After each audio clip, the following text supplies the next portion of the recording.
आप सभी साथियों का मेरे YouTube चैनल बहुजन सेंटर में स्वागत है। आप सभी साथियों को जय भीम, जय संविधान, जय मूल निवासी। साथियों, 1 फरवरी 2022 को दैनिक जागरण में एक खबर प्रकाशित हुई कि हिंदू धर्म के संतों द्वारा भारत में नया संविधान लागू होगा।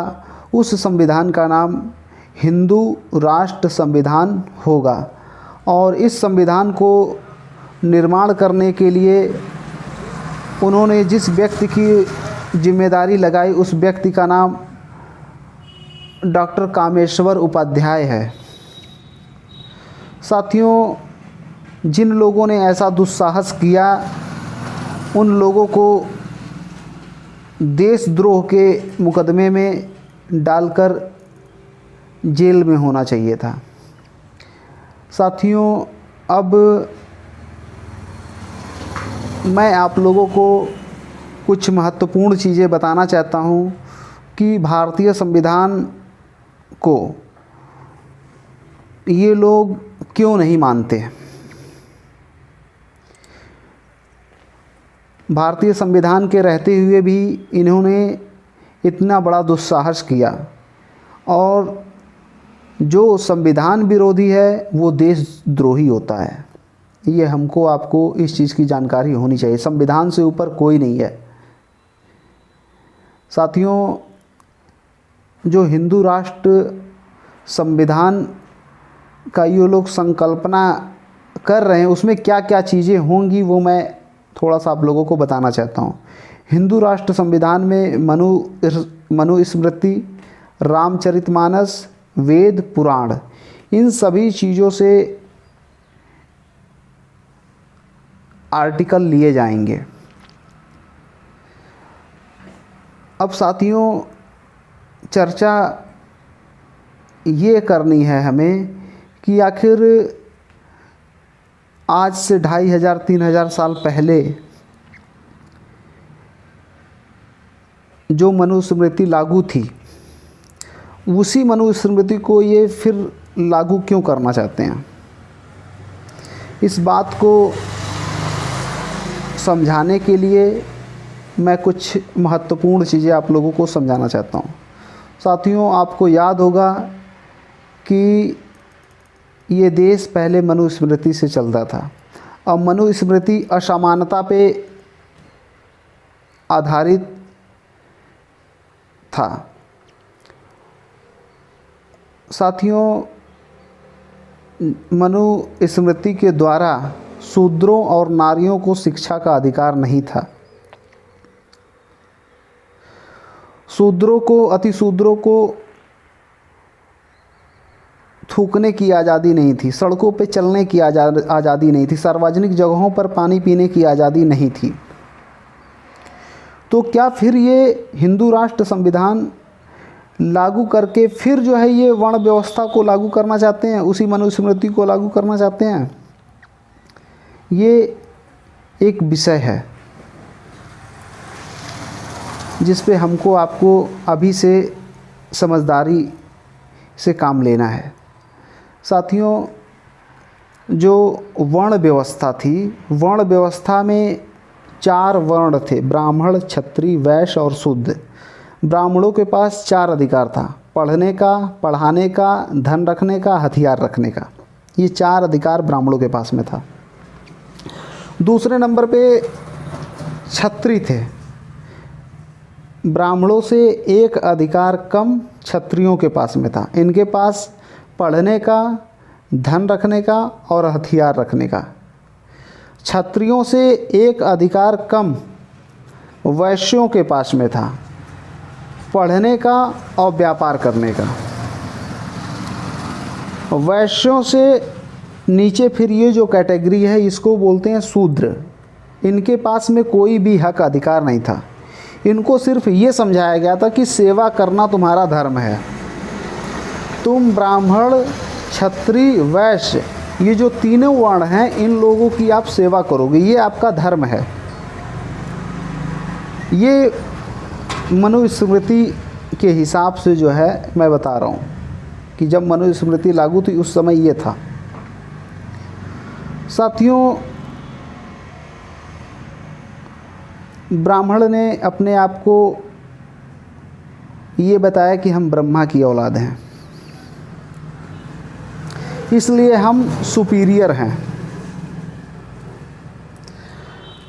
क्षत्रियों ने बताया कि हम ब्रह्मा की सेकंड सुपीरियर औलादें हैं, हम लोगों ने बाहों से जो है पैदा हुए हैं। और थर्ड नंबर पे वैश्यों ने ये बताया कि हम लोग जो है पेट से पैदा हुए हैं, इसलिए हम लोग थर्ड नंबर के सुपीरियर हैं।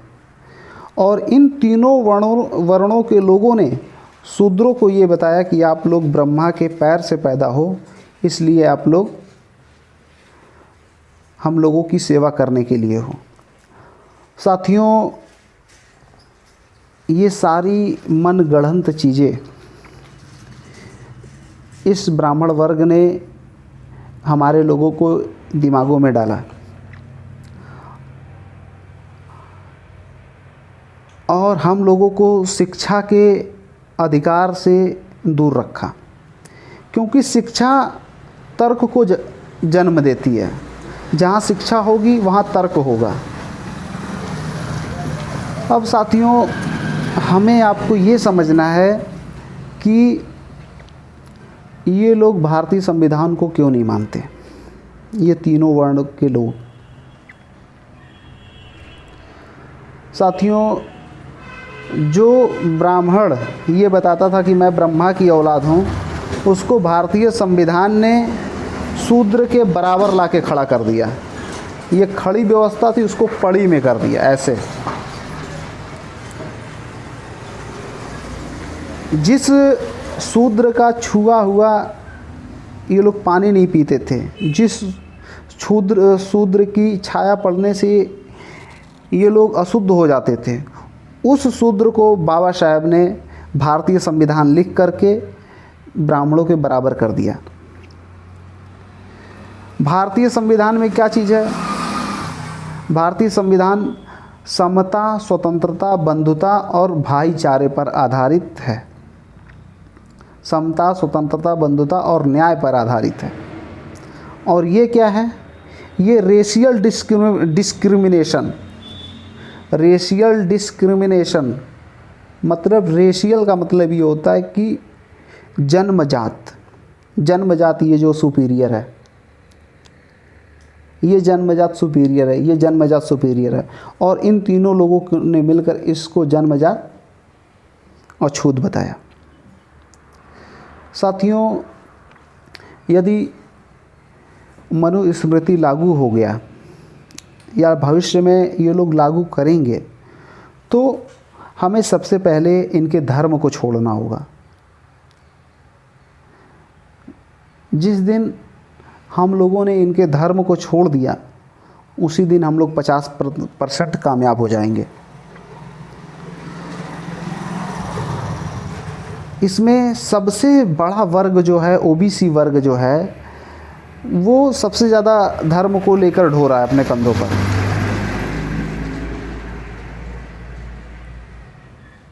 राम मंदिर का जब आंदोलन चल रहा था कि राम लला हम आएंगे, मंदिर वहीं बनाएंगे, और ये बात जब ओबीसी के लोगों को समझाया आरएसएस के लोगों ने, तो ओबीसी के लोग भी सबसे ज़्यादा कूद कर राम मंदिर बनाने के लिए आंदोलन किए।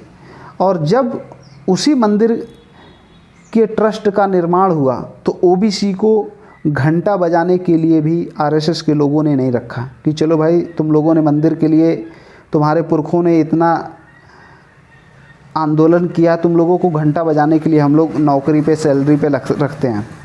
उस घंटा बजाने की जिम्मेदारी भी ओबीसी वर्ग को नहीं दी गई।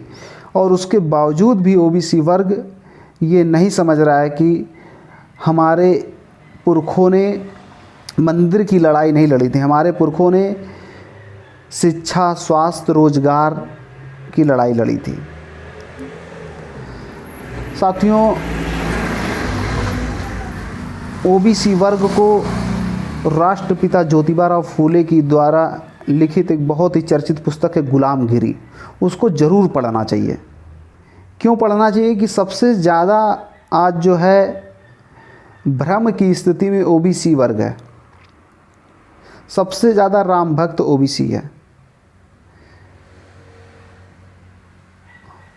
आरएसएस के द्वारा एक नारा लगाया जा रहा कि अयोध्या अभी झांकी है, काशी मथुरा बाकी है।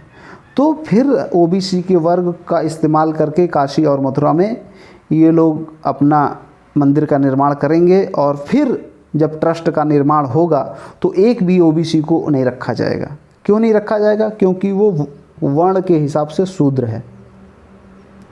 ये जानकारी जिस दिन ओबीसी वर्ग को हो गई कि हम लोग जिस मंदिर के लिए लड़ाई लड़ रहे हैं उस मंदिर में असमानता की बातें होती हैं, तो हमें मंदिर छोड़कर शिक्षा, स्वास्थ्य, रोजगार की बात करना होगा। और जिस संविधान को ये लागू करना चाहते हैं मनुस्मृति, वो असमानता पे खड़ा है, और भारतीय संविधान समानता की बात करता है, न्याय की बात करता है, बंधुत्व की बात करता है। जिन लोगों ने ऐसा दुस्साहस किया उन लोगों को आज जेल में होना चाहिए, लेकिन ऐसी व्यवस्था नहीं है कि वो लोग जेल में हैं, वो लोग आज़ाद घूम रहे हैं। साथियों, बातें तो बहुत कुछ करनी है, लेकिन वीडियो बहुत ज़्यादा बड़ी ना, क्योंकि हमारा बहुजन समाज बहुत ज़्यादा बड़ी वीडियो को नहीं देखना चाहता, इसलिए मैं छोटे छोटे क्लिप में आप लोगों को जानकारी देना चाहता हूँ। और ओबीसी वर्ग से ये अपील करना चाहता हूँ कि ये राष्ट्रपिता ज्योतिबा राव फूले के द्वारा लिखित पुस्तक गुलामगिरी को ज़रूर पढ़ें। ये बहुत ही क्रांतिकारी पुस्तक है। और यदि आप बाबा साहेब को अपना रहनुमा नहीं मानते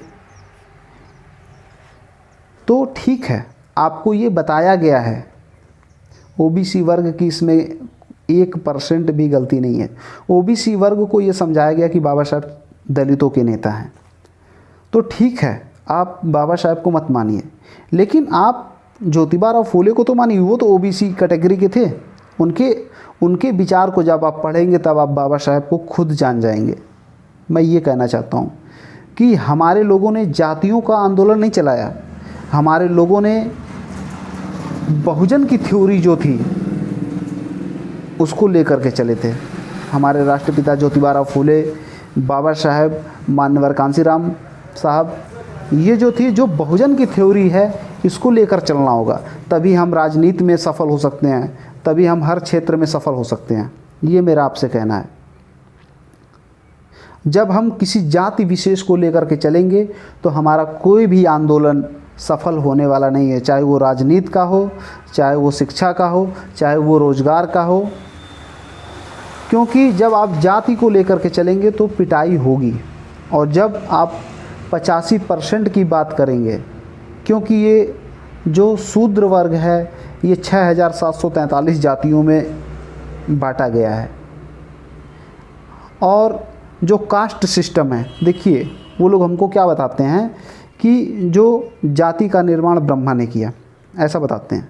देखिए, मैं आप लोगों को एक बहुत ही माइक्रो लेवल की बात समझाना चाहता हूँ कि जिन लोगों ने जातियों का निर्माण किया उन लोगों ने अपने लिए क्या व्यवस्था बनाई। देखिए, समझिए, ब्राह्मण ये एक वर्ण है, लेकिन इस वर्ण के लोगों ने अपने लिए क्या व्यवस्था बनाई कि यदि कोई दूबे है तो तिवारी में शादी करता, तिवारी है तो चौबे में करेगा, चौबे है तो उपाध्याय में करेगा, उपाध्याय है तो मिश्रा में करेगा। इन्होंने अपनी व्यवस्था का निर्माण तो किया, जाति व्यवस्था का, लेकिन अपने रोटी और बेटी का संबंध बनाए रखा। और हमारे लिए क्या व्यवस्था उन्होंने बनाई कि चमार है तो चमार में करोगे, धोबी है तो धोबी में करोगे, लोहार है तो लोहार में करोगे, चौहान है तो चौहान में करोगे, यादव हो तो यादव में करोगे, ढंढोर हो तो ढंढोर में करोगे। ये व्यवस्था हमारे लिए बनाई, और अपने लिए उन्होंने अपने रोटी और बेटी का संबंध एक करके रखा। ये हमको आपको समझने की ज़रूरत है। हमारे पुरखों का आंदोलन मंदिर के लिए नहीं था, हमारे पुरखों का आंदोलन अपने शिक्षा के लिए था, स्वास्थ्य के लिए था, बहुजनों की जन जागृति के लिए था। जिस दिन ये आप लोग समझ जाएंगे तो एक नई क्रांति का आगाज़ होगा। और आप लोग आज से, मैं विशेषकर ओबीसी वर्ग से ये कहना चाहता हूँ कि आप लोग गुलामगिरी को ज़रूर पढ़िए। आज तक बहुत आपने रामायण पढ़ लिया, महाभारत पढ़ लिया, अब ज़रूरत है इस पुस्तक को हर ओबीसी के घर में ज़रूर होना चाहिए। ये राष्ट्रपिता ज्योतिबा फूले द्वारा लिखित बहुत ही चर्चित पुस्तक है। आप लोग इसको मंगाकर पढ़ेंगे, ऐसा मैं आप लोगों से अपील करता हूँ। और आप लोग मेरी इस मुहिम में मेरा साथ देंगे, इस आशा और विश्वास के साथ मैं आप लोगों से विदा लेता हूँ। इस मौके पर मैं इतनी बात कहना चाहता हूँ। आप लोगों ने मेरी बात को ध्यान से सुना, इसके लिए आभार, धन्यवाद। जय भीम, जय संविधान, जय मूल निवासी।